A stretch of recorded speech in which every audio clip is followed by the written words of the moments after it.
It's my feel-good breakfast show.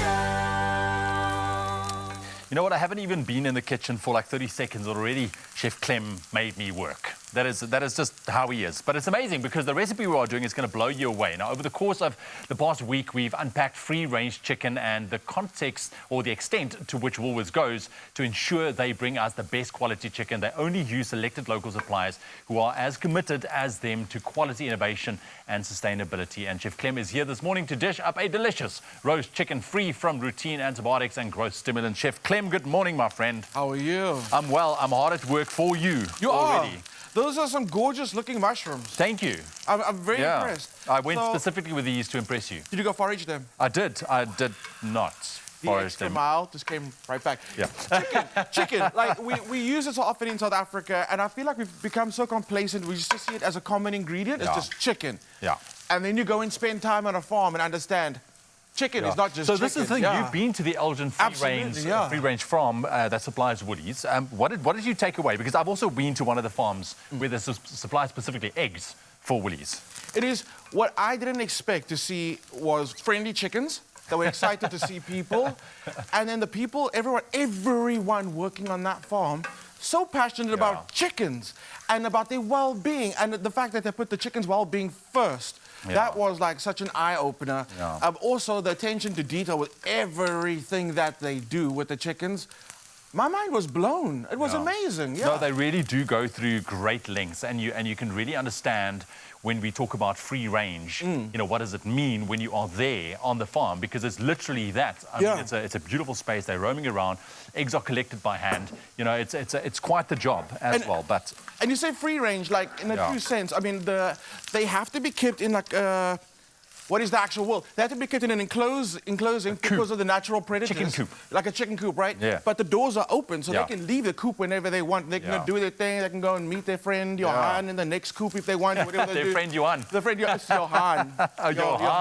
Johan. I mean, and besides the actual chicken coop roofing, they can literally come and go as they please. And again, the roofing is just for the natural predators. While we were actually there, some baboons came down from the mountain, and then we understood what was happening. But literally, they can just come and go as they please, and that's all the difference between like a free-range chicken and a non-free-range chicken. I gotta ask you, how do you spot a good quality chicken? If you go to the shops, right, instead of looking at the label, how do you look at the chicken to know that it's a good quality chicken? So what I love about Woolies, when you talk about this, and when you see the adverts about our chicken, we talk about it, but it actually makes a huge difference. They say there's nothing but chicken, and just the chicken that we know you want. All the excess fat has been trimmed, all the bits that you don't need has been trimmed from the chicken. So what you're paying for is just the chicken, which I love, absolutely. The cleaning of those trimmings makes a huge difference. Number one for me is when I actually dry out the chicken after spending time on the farm. Look, I'm supposed to be cooking, but I'm talking. I don't know what I'm doing here. You're gonna keep on stirring those mushrooms? I am crisping them, that's what's happening. While you're busy with your mushrooms, I'm gonna add some sourdough breadcrumbs. How's that? There we go. Thank you. This is something, Just how much the skin crisps up before it even goes into the oven by putting it into the fridge to dry out. It actually tells you the quality of the diet that the bird has had. True. And it's phenomenal. We actually did a taste test between an Elgin free-range chicken and a gewone hoender. Wow. Wow, it was mind-blowing, and it was cooked exactly the same way to ensure that we can get a proper comparison between the two. And it was really insane to taste the difference between Woolies free-range chicken and like a Woolies free-range chicken, and a commercial free-range chicken, and then a non-free-range chicken. My mind was blown. All right, my friend. Well, there we have it. It definitely is in your best interest to look at a good quality chicken, because I mean, taste is a big factor here. Absolutely. Well. Okay, so you've got some butter in here now, some sourdough crumbs. Now we're gonna rush. Some time, because we've been talking the whole time. Time goes in.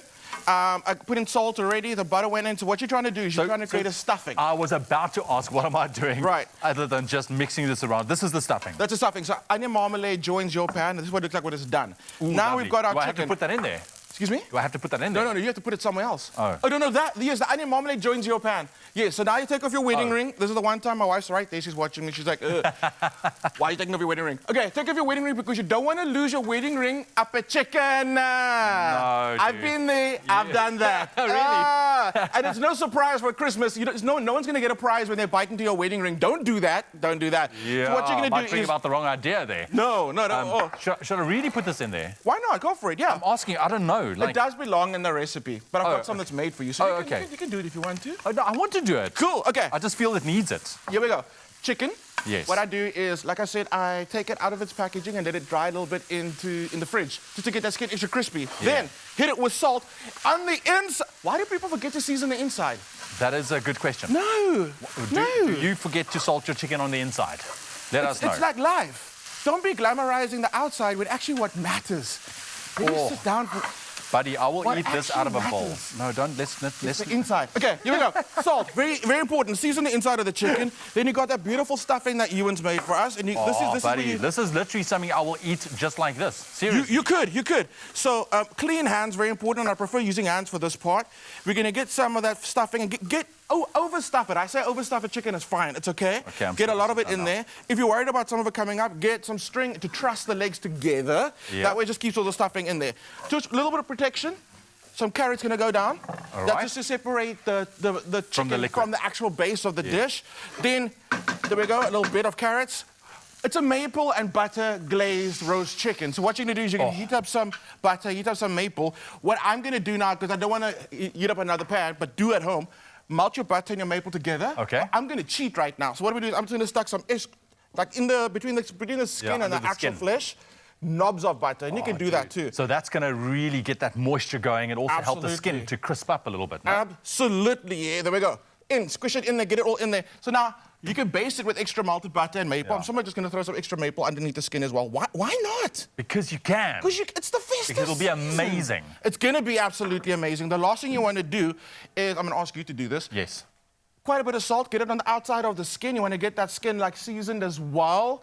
Inside and outside, you're looking good. You're feeling great. You don't have to go to the oven with this right now. You can put it back into the fridge if you need to. You can pre-stuff your chicken, but no, I wouldn't say a day ahead in time, just like maybe like an hour or two.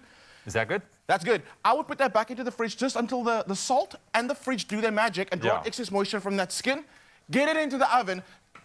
Don't roast one, roast two. Okay, so if you're going to go big, go big. Exactly. Yeah. So you're going to have it on the day. The flavors are going to be so insane, so delicious. The next day, keep it for lunches. You have leftover roast chicken. For sure. It is so good. The sauces that come out and mix with those carrots, the maple, the butter, the herbs, the thyme, the mushroom, everything gets into those carrots. The carrots become amazing. The chicken is just phenomenal. Oh, there's passion here in the kitchen, that's for sure. You don't cut it, you pull it. It's so tender. You just pull everything apart.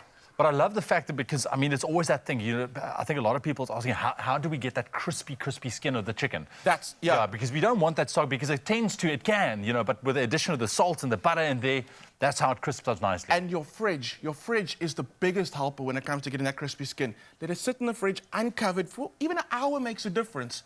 That skin ends up being like glass. It's so delicious, so amazing. So when you put it into the oven, you don't cover it with anything? Nope. Not at all. Just like that. Sort of at a low temperature to start cooking the meat and to get all that butter to start rendering into the meat. Low temperature as in? There we go, 160. Okay. And then I say for the last 15 minutes, crank it up to 200 just to get that, that crunchy, crispy, glassy skin on the chicken. Okay, so how long in total? What's the perfect amount of time? So, honestly, 45 minutes is the shortest amount of time it's going to take, depending on the size of the chicken. Yeah. I'd say it's going to go for about an hour. So bank on an hour around there. But it's not an aggressive cook. You're doing 160, so you're letting the meat relax as it cooks. So it's going to be a very juicy chicken. Rather go a little bit longer than going faster, and you're ending up with a bird that's not as tender. That's the thing, because I know that if you're going to, you know, crank up the heat from the get-go, I mean, you're not going to get that burnt on the outside, but it's not going to be cooked all the way through. So there we have it. Clem, thank you very much, my friend. This is definitely worth a chicken on a festive table. Absolutely, yes. So make sure that you get your hands on this recipe. It's going to be absolutely amazing. It is on our website, expressoshow.com. But, I mean, you can also choose these free-range chickens at Woolies. They are in-store, online, or on the app as well. And, hey, come on, feast. Feast this festive season. That is what it's all about. Togetherness, a family. That's it. Lekker recipes coming out here from Chef Clem.